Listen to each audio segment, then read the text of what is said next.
인적이 드문 새벽 2시경 한 남자가 횡단보도로 걸어갑니다. 그런데 그때 검은색 차량이 빠르게 접근하는데요. 엄청 빠르네요. 이 차량은 횡단보도를 건너 남성을 덮친 후 길가에 주차되어 있던 버스까지 들이받고 전복된 후에야 멈춰 섰습니다. 큰 사고인데요. 형체를 알 수 없을 정도로 산산조각이 난 차량. 이 사고로 현장은 아수라장이 됐는데요. 당시 주민들 그날의 사고를 어떻게 기억하고 있을까요? 진짜 약간 누가 들어도 아 이건 사고다 뭐가 터지는 소리 약간. 위에도 왔을 때는 아마 사망을 했었나 봐요. 오자마자 조금 보더니 하얀 천으로 덮더라고요. 현장을 찾아가 봤습니다. 저기가 사고 현장이네.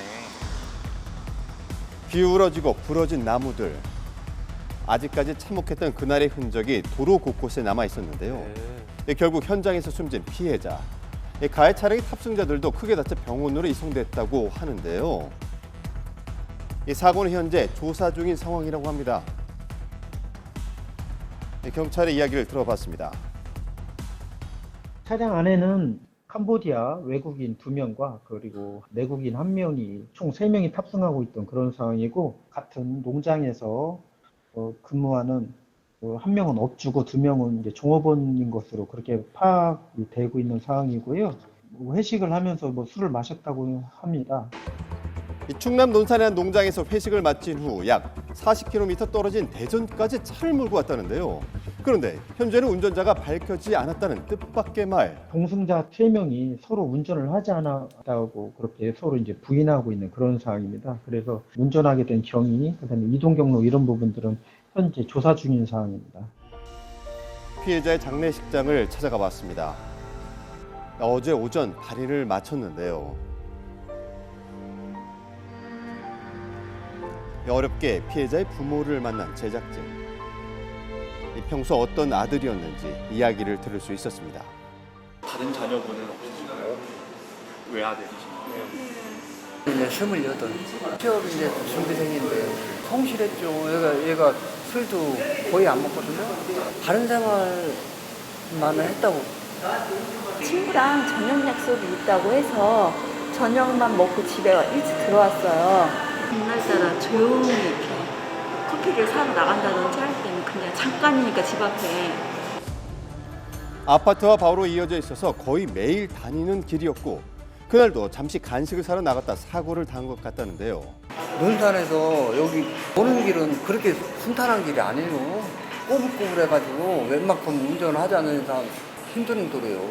일단 의심스러워요.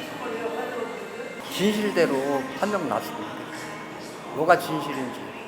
그날의 네, 자꾸 숨기려고 하지 말고 뭐 누가 운전을 했든 안 했든 외국인이든 뭐 네. 내국인이든 네.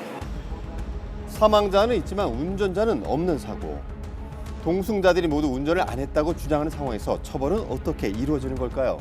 당연히 보행자는 무과실이고요.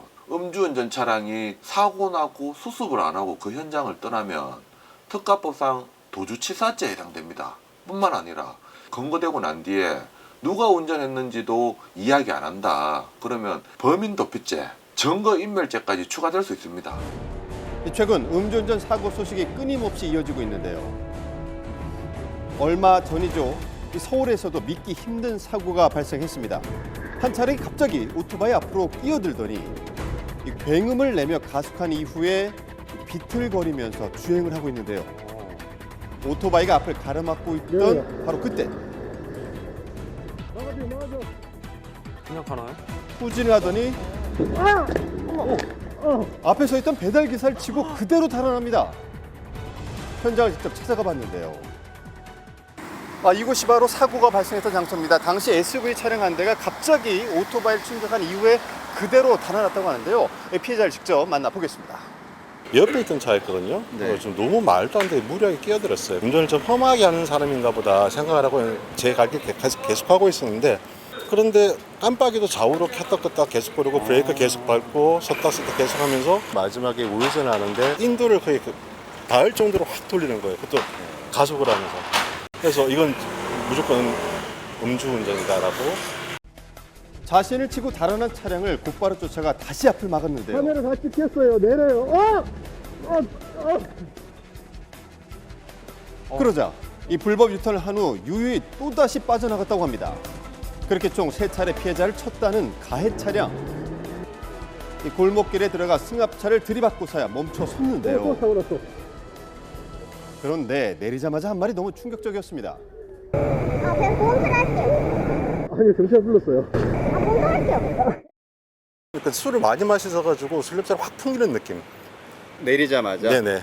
간이 염지 축전했는데 삐 소리가 났었어요.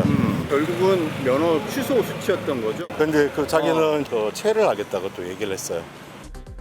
사고 후 약 한 달 가까이 지난 지금까지 아무런 사과도 없이 변호사를 통해서 합의금 금액만 물어왔다는 가해자. 연락이 왔었고요. 네. 그냥 너 합의금 줄 테니까 그냥 이거 합의서 쓰고 조용히 빠져 그런 느낌이었어요. 반성이라도 하고 했으면 제가 뭐 조율을 해봅시다라고 할 건데 그것조차 아예 없으니까요. 당시 사고로 인한 트라우마로 피해자는 생계를 제대로 이어가지 못하고 있다고 합니다. 이처럼 여름 휴가철 음주운전 사고가 계속해서 발생하고 있습니다. 더군다나 이 가해 운전자들의 무책임한 행동 때문에 이 공분을 사고 있는데요. 이를 막을 방법 과연 없는 것일까요?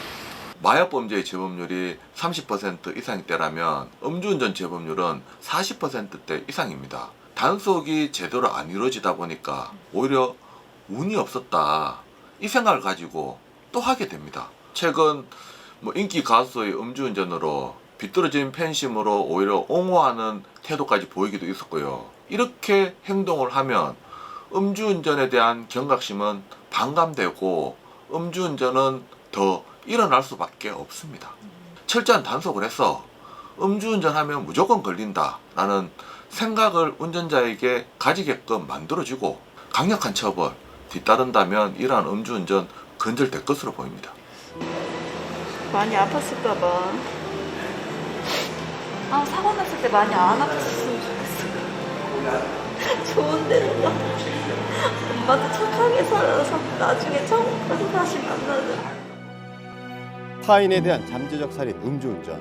더 이상의 억울한 죽음은 없어야겠습니다.